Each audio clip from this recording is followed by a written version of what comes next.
La Iglesia Católica y la ciencia. Antes de empezar con este contenido te pedimos que te suscribas al canal y actives todas las notificaciones. Algunos creen todavía en el mito de que la Iglesia va contra la ciencia. Y no solo. Citan a Galileo, citan también el asunto de la homosexualidad, el aborto, la eutanasia, la clonación, los anticonceptivos y toda clase de experimentos científicos de bioética para corroborar sus ideas. Pero aquí los supuestos defensores de la ciencia hacen oídos sordos a las conclusiones científicas de que la vida humana comienza en el primer momento de la concepción. Algo parecido sucedió hace décadas con el marxismo.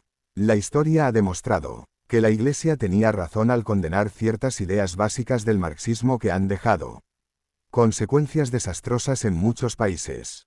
Y, sin embargo, todavía se presenta al marxismo como algo científicamente demostrado para conseguir la felicidad total en el llamado paraíso comunista, que nunca llegó ni llegará. Pero veamos cómo la Iglesia ha sido la institución que más científicos ha dado al mundo durante siglos y cómo ha sido la fundadora de la cultura occidental. A partir del siglo V y VI, los monjes fueron los principales promotores de la cultura, copiando manuscritos antiguos y transmitiendo a la posteridad el saber de los antiguos filósofos. De otro modo, se hubieran perdido ante las invasiones de los bárbaros que asolaron el Imperio Romano. En los siglos X hubo nuevas oleadas de invasores por parte de los vikingos, magiares y musulmanes, y la cultura se conservó de nuevo en los monasterios. La Iglesia fundó las universidades. Como diría Thomas Wood, ninguna otra institución hizo más por difundir el conocimiento dentro y fuera de las universidades que la Iglesia Católica. En el siglo XII se fundaron las universidades de París, especializada en teología y artes, y la de Bolonia, en leyes. Estas universidades y otras muchas surgieron de las escuelas catedralicias. Ya en 1179, en el Concilio III de Letrán, se había establecido que todas las catedrales tuvieran escuelas catedralicias. Esto fue ratificado después en el Concilio de Trento. En Europa, las primeras universidades estaban bajo el patrocinio del Papa y tenían aprobación pontificia, de modo que, en caso de conflictos entre la universidad y el obispo o las autoridades civiles, el Papa era el árbitro para solucionar los problemas. Las universidades patrocinadas por la Iglesia tenían reconocimiento universal. Para enseñar, las clases eran en latín. Los titulados tenían derecho de enseñar ius ubique docendi en cualquier parte del mundo. En cambio, las universidades fundadas por los reyes o emperadores solo podían hacerlo dentro de sus territorios. Observemos que en el siglo XIV había 41 universidades, de las que 31 eran de fundación pontificia. En el siglo XVI, había en Europa 81 universidades, de ellas, 33 tenían cédula pontificia y 20 tenían cédulas pontificia y real. En 1254, el Papa Inocencio III concedió a la Universidad de Oxford la posibilidad de dar títulos. Lo que se estudiaba en las universidades eclesiásticas no era solo teología. Los estudios abarcaban derecho canónico y civil, filosofía natural y medicina. Estaba también el famoso quadrivium, aritmética, geometría, música y astronomía, y el trivium, gramática, retórica y lógica. Y no olvidemos a los monjes, cuyos monasterios eran centros de cultura. Algunos comentaristas se especializaron en algunas ramas del saber. Los monjes de San Benigno de Dijon impartían conferencias de medicina. El monasterio de Saint-Gall contaba con una escuela de pintura y grabado. Y en ciertos monasterios alemanes se daban conferencias en griego, árabe y hebreo. Especialmente importante fue la contribución de la orden benedictina. El monasterio de Montecassino, la casa madre de la orden benedictina, experimentó en el siglo XI un resurgimiento cultural, calificado como el acontecimiento más espectacular en la historia de la erudición latina del siglo. Sí, los monjes no solo crearon las escuelas y se convirtieron en maestros, sino que sentaron los cimientos de las universidades. Fueron los pensadores y los filósofos de su tiempo y modelaron el pensamiento político y religioso. A ellos, tanto individual como colectivamente, se debe la supervivencia del pensamiento y de la civilización del mundo.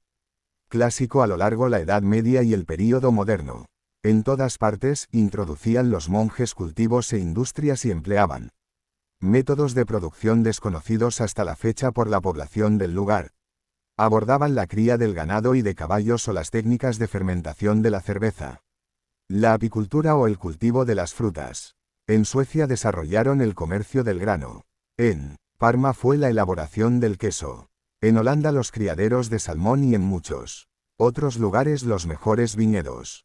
Los campesinos de Lombardía aprendieron de ellos las técnicas de regadío que contribuyeron a transformar asombrosamente la región en una de las más ricas y fértiles de Europa.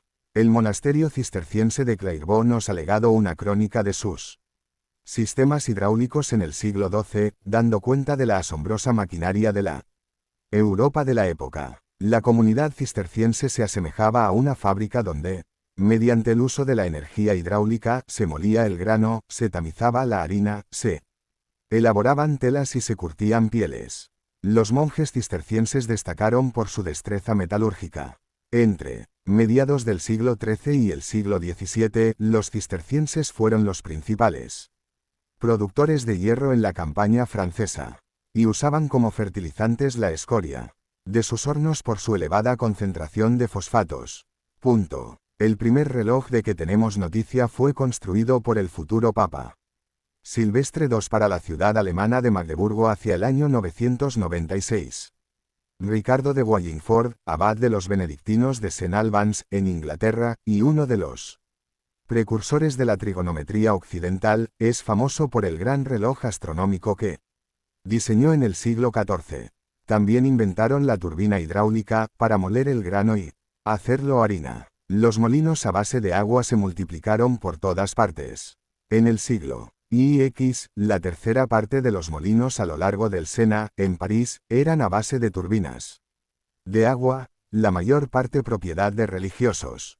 Igualmente, se difundieron los molinos de viento con palas giratorias. En muchos conventos, sobre todo cistercienses, había lagos artificiales para la cría de ciertas clases de peces que abastecían los mercados. También, en esos años de la Edad Media, se hizo en gran escala la producción de paño con máquinas o telares accionados con los pies. Es interesante anotar que la mayoría de los sabios de la Edad Media fueron eclesiásticos. Entre otros citemos a Santo Tomás de Aquino, Copérnico, San Buenaventura, Ramón Llull, Nicolás de Cusa, Lucas Pacioli, Alejandro de Jales, Tomás de York, Roberto Kilwardby, Juan Peckham, Mateo Acquasparta y Duns Scoto.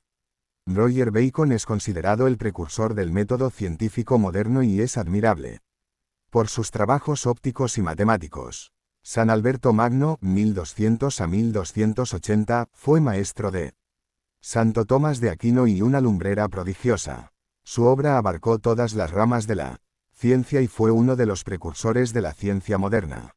Su obra abarcó la física, lógica, metafísica, biología, psicología, botánica. Robert Grosseteste, canciller de Oxford y obispo de Lincoln, es considerado como uno de los hombres más eruditos de la Edad Media. Y siguiendo con más científicos, citemos al padre Nicolaus Steno, 1638 a 1686, a quien se le atribuye el establecimiento de la mayoría de los principios de la geología moderna y ha recibido el nombre de padre de la estratigrafía, estudio de los estratos o capas de la Tierra. Fue beatificado por el Papa Juan Pablo II. Los mayores científicos se encuentran en la compañía de Jesús. Ellos contribuyeron al perfeccionamiento de los relojes de péndulo, pantógrafos, barómetros, telescopios, reflectores y microscopios. Introdujeron en las matemáticas italianas los signos de más y menos, y muchos científicos seglares, como Fermat, Huygens, Leibniz y Newton, los reconocen entre sus más valiosos corresponsales. Cuando Charles Bossuet elaboró la lista de los matemáticos más eminentes desde el 900 a.C. hasta el 1800 d.C., incluyó a 16 jesuitas entre 303. Esto es grandioso, considerando que en estos 2700 años solo existieron los jesuitas durante 200 años. 35 de los cráteres lunares fueron bautizados por científicos y matemáticos. De la Compañía de Jesús. Fueron los jesuitas los primeros en llevar la ciencia occidental a lugares tan lejos como China e India. Ellos hicieron la labor de traducir al chino los textos occidentales sobre matemáticas y astronomía especialmente. El padre jesuita Christopher Clavius, gran astrónomo, fue quien aconsejó en 1582 al Papa Gregorio XIII, para eliminar 10 días del calendario juliano y redefinir la duración del año en 365,2422 días, tal como quedó en el nuevo calendario gregoriano. Desde entonces hasta hoy, en los comienzos del siglo XIX, los jesuitas inauguraron en África y América Central y del Sur observatorios para el estudio de la astronomía, del geomagnetismo, meteorología, sismología y física solar. Un gran científico jesuita fue el padre Giambattista Riccioli, que fue el primer hombre que logró determinar el índice de aceleración de un cuerpo en caída libre. El padre Francesco Maria Grimaldi, en unión con Riccoli, construyó un selenógrafo para describir los rasgos de la Luna, que hoy se exhibe en la entrada del Museo Nacional del Aire y el Espacio de Washington. Pero el mayor éxito del padre Grimaldi fue descubrir la difracción de la luz y asignar a este fenómeno el término difracción. Otro gran científico jesuita fue el padre Roger Boscovich, 1711 a 1787. Calificado por Sir Harold Hartley, de la Royal Society, como uno de los más grandes intelectuales de todos los tiempos. Fue un verdadero erudito en teoría atómica, óptica, matemática y astronomía. Se le ha considerado el mayor genio que Yugoslavia ha dado jamás al mundo. Algunos lo consideran como el verdadero padre de la física atómica.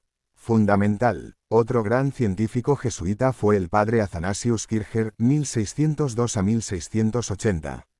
Honrado con el título de maestro de un centenar de artes. Sus investigaciones en el terreno de la química fueron muy notables. Su fascinación por el antiguo Egipto le ha hecho ser considerado por muchos como el verdadero fundador de la egiptología, y sus escritos permitieron llegar a descifrar, en 1979, los jeroglíficos egipcios. La aportación de los jesuitas en sismología, estudio de los terremotos, ha sido sustancial, de modo que se la ha llamado la ciencia jesuita. Hay otra gran contribución de la Iglesia al estudio de la astronomía, que es casi desconocida. Las catedrales de Florencia, París, Bolonia y Roma y otras se diseñaron en los siglos XVII y XVIII para servir de observatorios solares. En ningún otro lugar del mundo existían instrumentos más precisos para el estudio del Sol. Cada una de las catedrales contenía una serie de huecos que permitían el paso de la luz solar y mostraban las líneas horarias dibujadas en el suelo. ¿Quién podía haber adivinado que las catedrales católicas contribuirían así al progreso de la ciencia? Los observatorios de las catedrales resultaron esenciales para el avance de la investigación científica. Y no olvidemos que el Observatorio del Vaticano, que, actualmente, tiene sus instalaciones en Castel Gandolfo, cerca de Roma, y que tiene también otras instalaciones más modernas en Tucson, Arizona, en Estados Unidos, fue fundado en 1582, siendo el primero o uno de los primeros del mundo. Heilbronn, de la Universidad de Berkeley, California, ha dicho: la Iglesia Católica ha proporcionado más ayuda financiera y apoyo social al estudio de la astronomía durante 6 siglos, desde la recuperación de los conocimientos antiguos en el transcurso de la Edad Media hasta la Ilustración, que ninguna otra institución, y probablemente más que el resto en su conjunto. Como vemos, el hecho de que la ciencia moderna surgiera en el entorno católico de Europa Occidental no fue una mera coincidencia. El arte de la pintura y de la escultura surgió especialmente en ambientes católicos, pues los musulmanes rechazaban toda representación, al igual que los judíos o protestantes. En cuanto a la arquitectura, las catedrales católicas tienen una proporcionalidad geométrica asombrosa. En ellas se mezcla el arte con la geometría y matemática para hacer una bella obra de arte. Muchos papas fueron propiciadores de artistas. Y ahí tenemos las grandes obras de pintura, escultura y arquitectura del Vaticano, obra de Bramante, Miguel Ángel, Rafael y otros. Con relación al derecho, también es en gran medida una aportación eclesiástica. El derecho canónico fue el primer sistema legal moderno surgido en Europa que demostró la posibilidad de reunir en un cuerpo legal coherente y completo el conjunto de estatutos, tradiciones y costumbres locales, a menudo contradictorias. Con anterioridad al nacimiento del derecho canónico, en los siglos XII y XIII, no existía en Europa ningún sistema de leyes organizadas. El principal tratado de derecho canónico fue obra del monje Graciano y se tituló Una concordancia de cánones discordantes. Conocido también como Decreto de Graciano, escrito hacia el año 1140. Fue una obra gigantesca, que marcó un hito histórico. Su importancia se debe a que, en pleno siglo XI, los pueblos de Europa vivían según modelos de leyes de los pueblos bárbaros que habían conquistado el imperio romano. Había costumbres irracionales como las ordalías o juicios de Dios. Se sometía a los acusados de un delito a determinadas pruebas desprovistas de lógica como pasar por el fuego o meter la mano en un caldero en ebullición para extraer una piedra del fondo. A continuación, se vendaba el brazo. 3 días después, cuando se retiraba el vendaje, se declaraba que el acusado era inocente, si la herida había empezado a curar y la costra comenzaba a ser visible. En caso contrario, se establecía la culpabilidad. La ordalía del agua fría era similar, consistía en atar al acusado de manos y pies y arrojarlo al río. Si flotaba, se le declaraba inocente. Para aquellos pueblos de leyes bárbaras, la ley era simplemente un modo de poner fin a una disputa y mantener el orden y no tanto un modo de hacer justicia. Por eso, el experto Harold Berman ha afirmado que la Iglesia Católica fue quien enseñó por primera vez al hombre occidental lo que es un sistema legal moderno. Al padre Francisco de Vitoria, siglo XVI, se le considera el padre del derecho internacional, pues defendió la doctrina de que todos los hombres son libres, proclamando su derecho a la vida, a la cultura y a la propiedad. Fue el primero que publicó un tratado sobre el derecho de las naciones. En el siglo XIX tenemos un gran científico jesuita, el padre Secchi, a quien se le llamó el explorador del Sol, porque fue el primero en clasificar a las estrellas por sus características de espectro. En su honor, se celebró un congreso internacional en Roma. En 1979. En 1927, el padre Lemaitre, belga, fue el primero en usar las ecuaciones de la teoría de la relatividad de Einstein para darnos una idea de un universo que comenzó con una gran explosión. En 1931, propuso la idea de que el universo se originó con la explosión de un átomo primigenio o huevo cósmico. A dicha explosión, ahora se le llama Big Bang. El año 2008 ha sido galardonado con el premio Templeton el sacerdote y cosmólogo polaco Michał Heller por su investigación en el campo de las relaciones entre la ciencia y la religión. El padre Michał Heller es profesor de física teórica, cosmología relativista y filosofía de la ciencia de la Academia Pontificia de Cracovia, en Polonia, y ha recibido por su premio 1.200.000 euros, mucho más de lo que reciben los galardonados por el premio Nobel. A la vista de tantos eclesiásticos científicos y de tantos monjes inventores, ¿puede alguien decir todavía que la Iglesia está en contra de la ciencia? Se puede citar, en la historia de la civilización occidental una institución que pueda tener un currículum intelectual tan fantástico como la Iglesia Católica. Y si hablamos de los más grandes científicos de todos los tiempos, ha habido una mayoría de creyentes. Entre ellos recordemos al astrónomo Kepler, 1571 a 1630. Newton, 1643 a 1727, fundador de la física teórica clásica. Linneo, 1707 a 1778.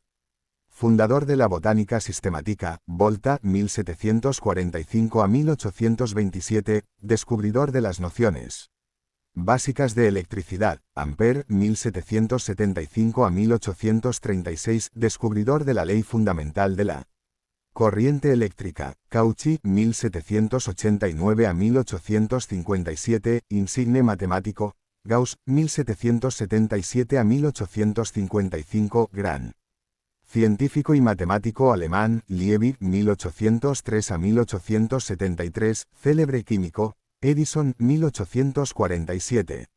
1931, el inventor más fecundo con 1200 patentes. Marconi, 1874 a 1931, inventor del telégrafo sin hilos. Planck, 1858 a 1873, creador de la teoría de los cuanta y premio Nobel de 1918. Schrödinger, premio Nobel de 1933, creador de la mecánica ondulatoria.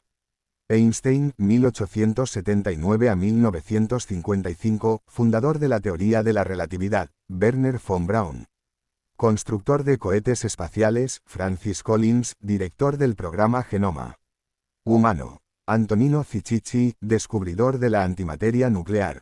En una gran encuesta de la Comisión Carnegie de Estados Unidos realizada en 1969, sobre una muestra de 60.000 docentes universitarios, el 60% de los matemáticos y el 55% de los físico-químicos y biólogos se declaraban creyentes. ¿Por qué algunos se empeñan en declarar la guerra a la fe, cuando la fe y la ciencia han ido de la mano durante siglos y pueden seguir siéndolo ahora? La fe no se opone a la ciencia, solo la falsa fe. La ciencia no debe oponerse a la fe, sino la falsa ciencia. La fe y la ciencia son las dos alas del ser humano para llegar a la verdad. La ciencia confirma la fe. La Virgen de Guadalupe. Uno de los milagros vivientes más extraordinarios que Dios ha realizado para confirmar la fe católica es la imagen de la Virgen de Guadalupe de México.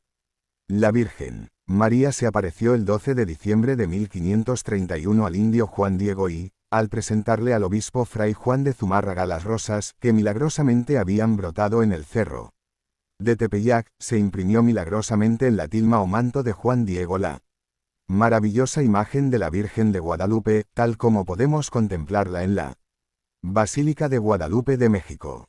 Los científicos norteamericanos Philip Serna Callahan y Jody Smith fotografiaron la imagen sin la protección del cristal con películas normales y con películas especiales para rayos infrarrojos.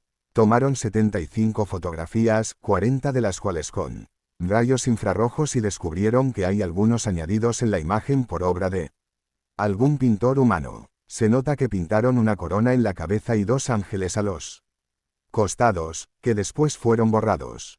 También consideran añadidos la parte inferior de la imagen con el ángel y la luna, que está a sus pies. La imagen original comprende el vestido rosa, el manto azul, las manos, el pie, el rostro. Después de estudiar durante 2 años las fotografías tomadas, concluyeron, es inexplicable humanamente el manto azul de la Virgen, que es tan brillante que parece haber sido pintado unos días antes. El azul del manto es original y de un pigmento transparente y desconocido. Es inexplicable, sobre todo, por su densidad, brillantez y no estar descolorido después de tantos años. En cuanto a la túnica o vestido de la Virgen, resalta su extraordinaria luminosidad. Refleja en alto grado la radiación visible y, sin embargo, es transparente a los rayos infrarrojos. En cuanto al pigmento rosa de la túnica, parece igualmente inexplicable. La túnica y el manto son tan brillantes y coloridos como si acabaran de ser pintados. Una de las cosas que más llama la atención es la forma como se aprovecha la tilma, no preparada, para dar realismo, profundidad y vida a la imagen. Esto es evidente, sobre todo, en la boca, donde un fallo del hilo del ayate sobresale del plano de este y sigue a la perfección el borde superior del labio. Ningún pintor humano hubiera escogido una tilma con fallas en su tejido y situarlas de tal forma que acentuaran las luces y sombras para dar un realismo semejante. Lo hermoso del rostro y de las manos es su calidad de tono, que es un efecto físico de la luz reflejada, tanto por la tosca tilma como por la pintura misma. Esta técnica es prácticamente imposible para manos humanas. Pero la naturaleza nos ofrece con frecuencia esta iridiscencia en las plumas de las aves, picaflores y colibríes, en las escamas de las mariposas, etc. Tales colores obedecen a la refracción de la luz y no dependen de la absorción o reflexión de la luz por parte de los pigmentos moleculares, sino más bien del relieve de la superficie de las plumas o de las escamas de las mariposas. Esta iridiscencia natural de la tilma es inconcebiblemente humanamente y realmente asombroso. El rostro de María por este efecto de iridiscencia parece cambiar, si se lo ve desde diferentes ángulos por el efecto de la difracción de la luz. El Dr. Philip Serna Callahan afirmó, la técnica utilizada al cuerpo y al rostro original es inexplicable 61. Por su parte, Jody Brandt Smith afirmó, el Dr. Callahan está de acuerdo con muchos millones que a lo largo de los siglos han aceptado que el maravilloso rostro de la Virgen es pura y simplemente milagroso. Yo y el Dr. Callahan nos sentimos obligados a admitir que la imagen de la Virgen de Guadalupe es verdaderamente un milagro 62. El descubrimiento de la ausencia de preparación en la pintura sin pinceladas ni bocetos previos y nuestra incapacidad para explicar la preservación de la tela así como el brillo de las partes originales de la imagen, nos pone al Dr. Callahan y a mí en la lista de los que creen que la imagen fue creada sobrenaturalmente. Uno de los milagros inexplicables para la ciencia es la conservación de la tela del tejido de la túnica de Juan Diego, en la que se imprimió la imagen de la Virgen. Normalmente, se desmorona en 20 años y, sin embargo, hasta ahora, desde 1531, sigue sin desgarrarse ni descomponerse. Además, tiene una cualidad inexplicable, es refractaria al polvo y a la humedad. En el tejido ni siquiera aparecen insectos y nunca ha creado hongos. En 1785, una de los plateros, que limpiaba y pulía el marco de oro de la imagen, derramó por descuido o accidente, sobre el tejido agua fuerte suficiente para destruir el lienzo y no lo hizo en absoluto. En 1921, Luciano Pérez colocó una bomba en una ofrenda formada por un ramo de flores en el altar mayor de la Basílica de Guadalupe. La bomba estalló y destruyó varias gradas de mármol, candeleros, floreros, vidrios de la mayor parte de las casas cercanas a la basílica y hasta un Cristo de latón, que se dobló y que aún se conserva. Pero no se quebró ni el cristal que protegía a la imagen. El Dr. Richard Kuhn, Premio Nobel de Química de 1938, estudió dos fibras del manto, una de color rojo y otra de color amarillo, y afirmó que esos colorantes no pertenecían al reino vegetal, animal o mineral. Pero lo más asombroso se encuentra en los ojos de la imagen, que parecen vivos. Más de 20 oftalmólogos han estudiado esos ojos y han afirmado que se comportan como los de una persona viva, pues al proyectar la luz de un oftalmoscopio sobre los ojos, el iris brilla más que el resto, no así la pupila, lo que da una sensación de profundidad. El Dr. Rafael Torija fue el primero que descubrió en 1965 en los ojos de la Virgen el efecto Purkinje-Sanson, que solo se da en personas vivas y no en fotografías. Pero lo más extraordinario de todo es lo que describió el Dr. Aste Tosman en 1979, aumentando 2500 veces los ojos de la imagen, de unos 7 a 8 milímetros. Encontró claramente pintados en los dos ojos, de acuerdo a la perspectiva correspondiente, unas 15 personas, incluidos el obispo Zumárraga y el mismo Juan Diego. Aumentando 1000 veces más los ojos del obispo, aparece también Juan Diego y otras personas que estaban presentes. Algo imposible de pintar en el siglo XVI en un espacio tan inmensamente pequeño. Por eso, podemos decir, sin dudar, que es científicamente imposible de explicar la conservación del ayate de Juan Diego hasta la fecha. Tampoco se puede entender por qué no se destruyó el ayate del lienzo cuando se cayó sobre el ácido nítrico, agua fuerte. Es incomprensible por qué no sufrió daño en el atentado dinamitero del 14 de noviembre de 1921. Científicamente, no se explica por qué el ayate rechaza a los insectos y al polvo y no crea hongos. Tampoco se puede explicar por qué los colorantes no pertenecen al reino mineral, vegetal o animal. Y mucho menos puede explicarse el efecto Purkinje-Sanson en los ojos de la Virgen y el por qué se ven claramente 15 personas en un espacio tan pequeñísimo, aumentando 2500 veces los ojos de la imagen. En conclusión, podemos decir que la imagen original de la Virgen de Guadalupe es un milagro viviente y, como dijeron los científicos Smith y Callahan, nos sentimos obligados a admitir que la imagen de la Virgen de Guadalupe es verdaderamente un milagro. B. Milagro del anciano. En el siglo VIII, ocurrió en Lanciano, Italia, un gran milagro eucarístico. Durante la celebración de la misa, un sacerdote dudaba de la presencia real de Jesús en la Eucaristía y vio con asombro ante sus ojos que la hostia se transformó en un pedazo de carne y el vino en sangre, que se coaguló después en 5 piedrecitas diferentes, cada una de las cuales pesa exactamente igual que todas ellas o que varias de ellas. Actualmente, se conserva la carne y la sangre del milagro en la iglesia de San Francisco de los Frailes Menores Conventuales del Anciano Chieti. En esta iglesia, hay un escrito del año 1636, sobre piedra, a la derecha de la entrada, que dice así: alrededor del año 700, en esta iglesia, entonces bajo el título de San Legunciano, un sacerdote religioso de San Basilio dudó si en la hostia consagrada estuviera verdaderamente el cuerpo de nuestro Señor y en el vino su sangre. Celebró la misa y, después de decir las palabras de la consagración, vio la hostia hecha carne y el vino convertido en sangre. Se lo mostró a los presentes y después a todo el pueblo. La carne está todavía entera y la sangre dividida en 5 partes desiguales, todas pesan igual. Por separado. Entre el 18 de noviembre de 1970 y el 4 de marzo de 1971 los expertos de la Universidad de Siena, Odoardo Linoli, especialista en anatomía, histología, patología y microscopía clínica, y Ruggiero Bertelli, hicieron estudios de la sangre y de la carne. Sus conclusiones las escribieron en un libro que ofrecieron al Papa Pablo VI. Sus conclusiones fueron las siguientes: la carne pertenece al corazón. Se ven vasos de sangre arterial y venosa. La sangre es verdaderamente sangre en base al estudio de la hemoglobina con cromatografía. La carne y la sangre son humanas. El grupo sanguíneo de ambas es AB. La sangre tiene elementos porcentuales cercanos al suero proteico de la sangre fresca normal. En la sangre se ha encontrado cloro, fósforo, potasio y sodio, mientras el calcio está notablemente elevado.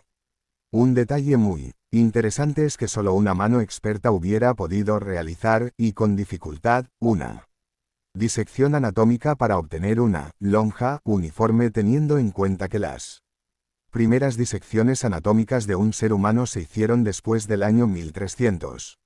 El hecho de su conservación tan fresca después de más de 1200 años es un milagro viviente. Por eso, la OMS, Organización Mundial de la Salud, en 1973, nombró una comisión científica para estudiar esas conclusiones. Los trabajos duraron 15 meses. E hicieron unos 500 exámenes. Las conclusiones fueron como las anteriores. En el informe de la ONU se afirmaba: la ciencia, conocedora de sus límites, se detiene ante la imposibilidad de dar una explicación científica a estos hechos.